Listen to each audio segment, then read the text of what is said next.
Welcome to Get the Facts, the program that provides you with information on government's policies and initiatives. I'm your host, Enthros Campbell, and today we're talking about earthquakes.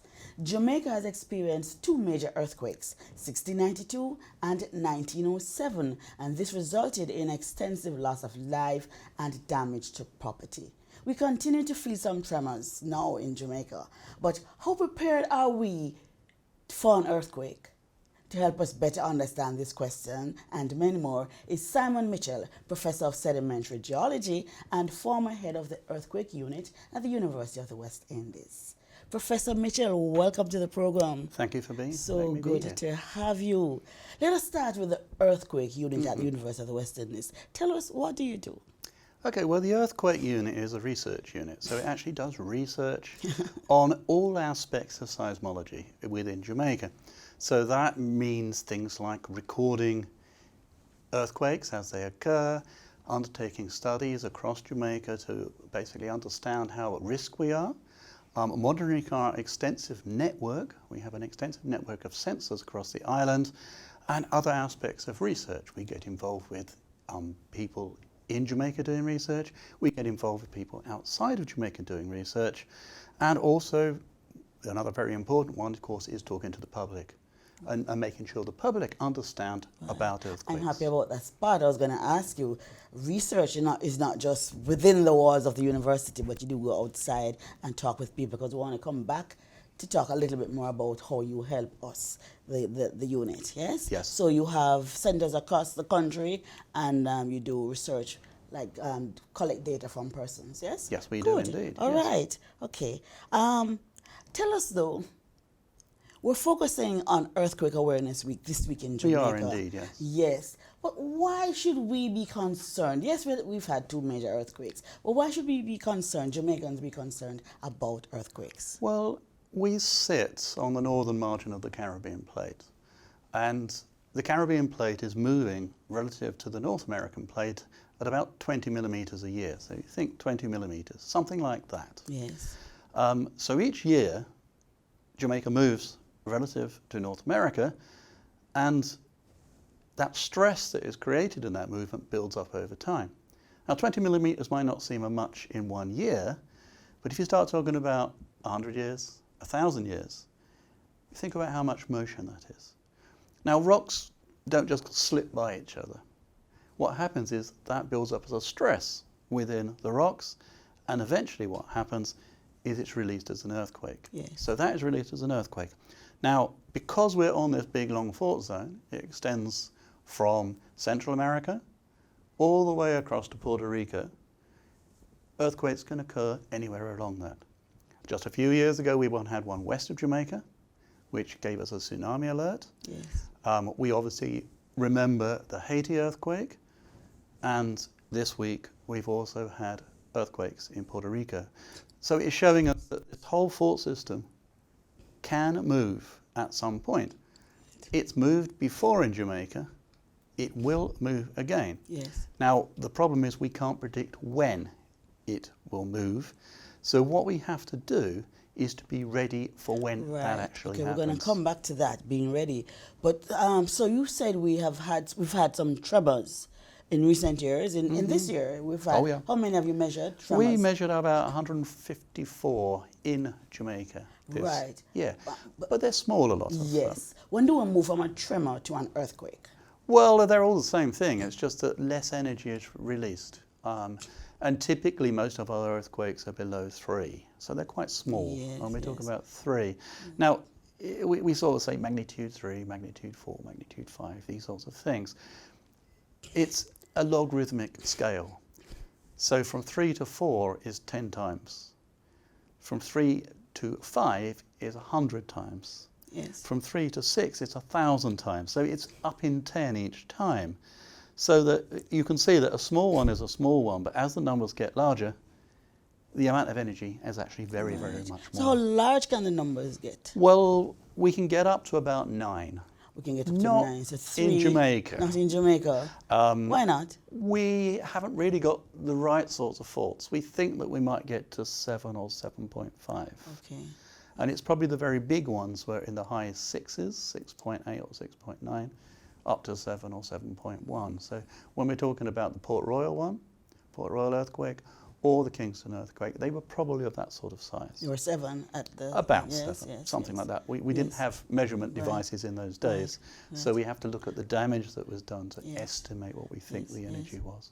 So talk about the release of the energy within the earth. That's what an earthquake typically is. Yeah. So Jamaicans will say, oh, we've had 151 of the little ones, so that means we're releasing the energy, so we're not going to really have a big earthquake anytime soon. What do you think? It doesn't necessarily work like that, and I think a very interesting one is what's just happened in Puerto Rico. Yes. In the middle of December, they started getting small earthquakes, and from then to now, they've had 400 small earthquakes, and they've had 11 which are larger than magnitude 4, and of course a few days ago it culminated in that 6.4. That's 6.4. So while you can have situations where a small earthquake releases stress, a small earthquake can also put the stress onto another fault. Yes, yes. And that sort of can keep going yes. until you get all the stress build up on one fault which fails. Yes, yes. Tell us about some of the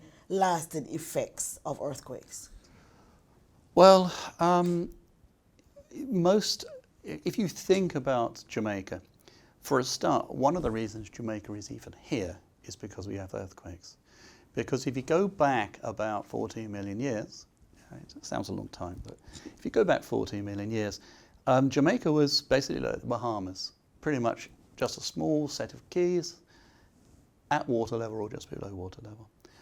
And it's the earthquakes that have actually uplifted Jamaica over time.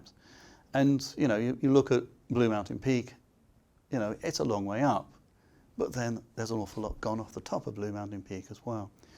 So one of the big things is we actually do see that Jamaica has been formed from the earthquakes, the tectonic processes that go on. And this is a natural way that the world evolves. Yes. So now, earthquakes are good. Earthquakes are good in some ways and bad in other ways, because of course the damage that they cause is one of the big problems. But they cause lots of serious issues. We're used to little landslides when it rains. Yes. But of course when you get very large shakes, you get very, very large landslides. Okay. And we believe that the 1692 earthquake is the one that caused Judgment Cliff to collapse.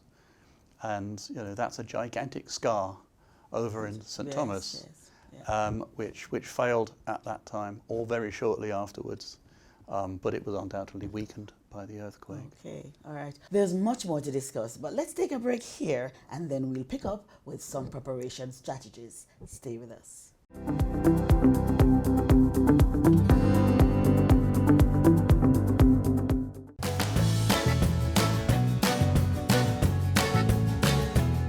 The Ministry of Health and Wellness in 2019, advancing the vision of healthcare for development.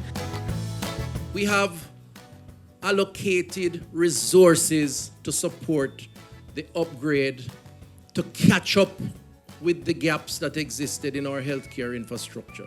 And this is not a promise, it is a commitment. Catch the review on Monday, January 13 inside Jamaica Magazine.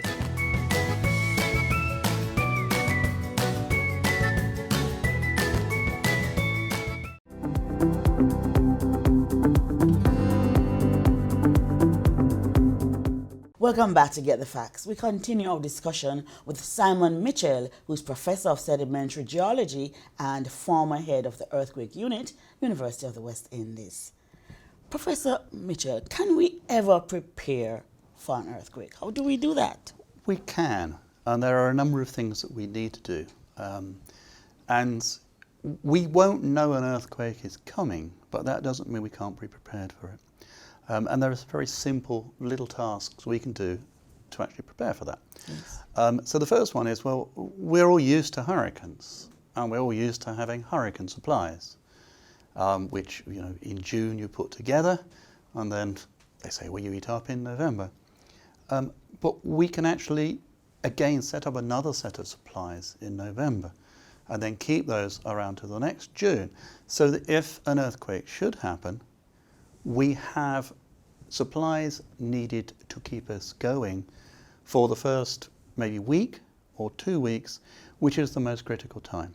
It's often very difficult to get into areas where earthquakes have happened immediately after the event, because you lose the infrastructure, you lose the roads, you might lose the airports, so getting supplies in is often a big problem. The next thing is we don't get a warning of when an earthquake's going to happen. We don't get a warning. But we do get a warning for a hurricane, so we have to think about it in a slightly different way. So what you need to do is you need to talk to your family and your friends and work out a strategy of dealing with that. When will it happen? For instance, if it happens during the day, you've got a very large number of people in somewhere like Kingston because they commute into Kingston. That is going to be a much more problematic issue than if an earthquake occurs at night when people are at home and away from Kingston. And you've got to think about children. Yes. Children are going to be in schools at those sort of times. So it's very important that you discuss what you're going to do as a family unit, as friends, church group, doesn't matter, to basically prepare for an eventuality like this. So just thinking about your children at school, the best thing is if they are safe, where they are, stay there until the situation is calmer. Because trying to travel when you might have lost all the infrastructure is not going to be a safe way of doing things. So I think that sort of planning, that sort of talking to people is very important, because that will give you something to think about immediately if something happens. So we should do a plan, everybody should know about the plan, and if you're at home, stay at home. If you're at school, stay at school. Stay at school. Do not try to travel when you don't know if you can get anywhere, because that will just put you in more danger. Right. And remember, it's going to bring down, an earthquake will bring down things like power lines, you might have fires, so there's a lot of potential problems that are going to be out there, and you don't want to exasperate those if you can avoid it. If you're safe, stay where you are, stay safe.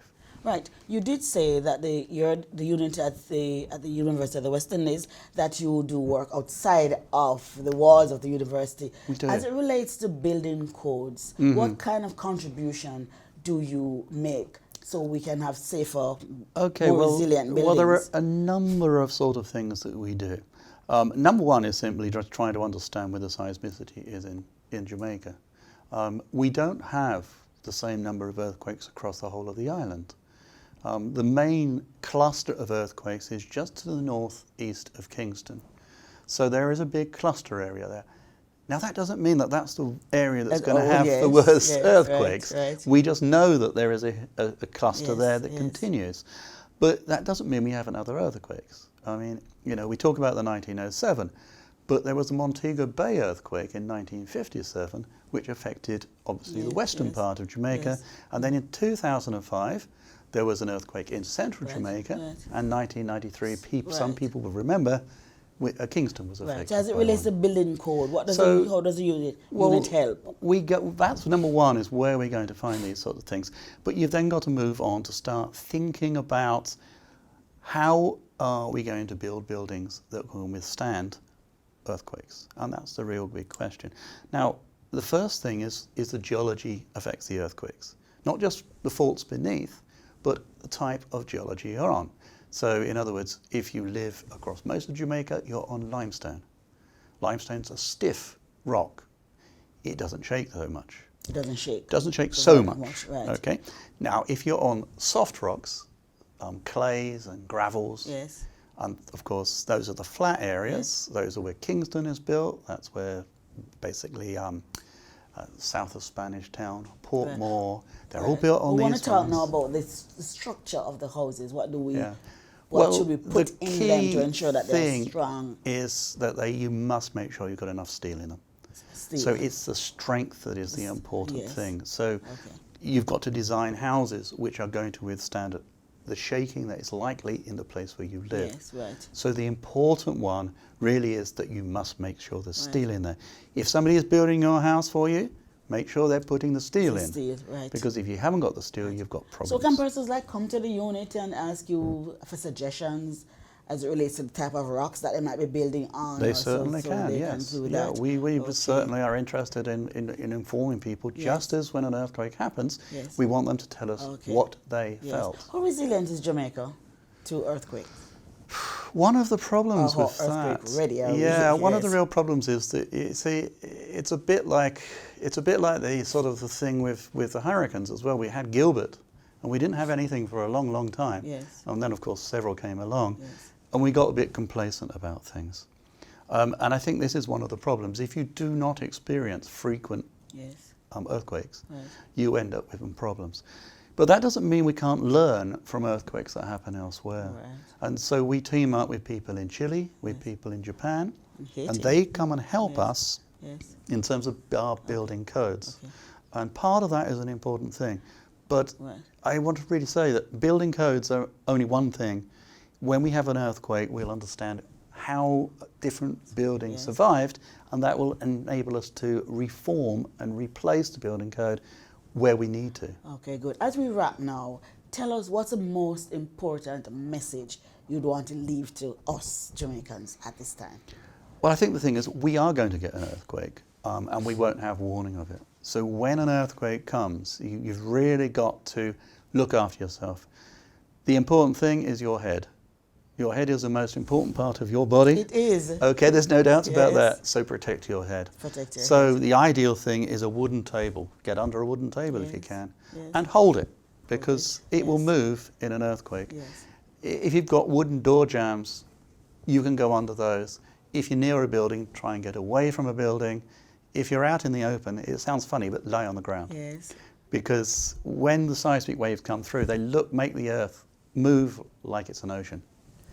So protecting yourself Yes. immediately is the best thing to do. Professor Mitchell, thank you so very much for coming to share this useful information with us today. This has been Get the Facts with our guest, Simon Mitchell, Professor of Sedimentary Geology and former head of the Earthquake Unit at the University of the West Indies. An earthquake can occur in any kind of weather. In the event there is one, stay away from glass, windows, outside doors and walls, lighting fixtures, bookcases, and anything that could fall on you. In an earthquake, do what you're told. Drop, cover, hold. Until next time, when Get the Facts brings you another informative talk, I'm Anthros Campbell. Do take care.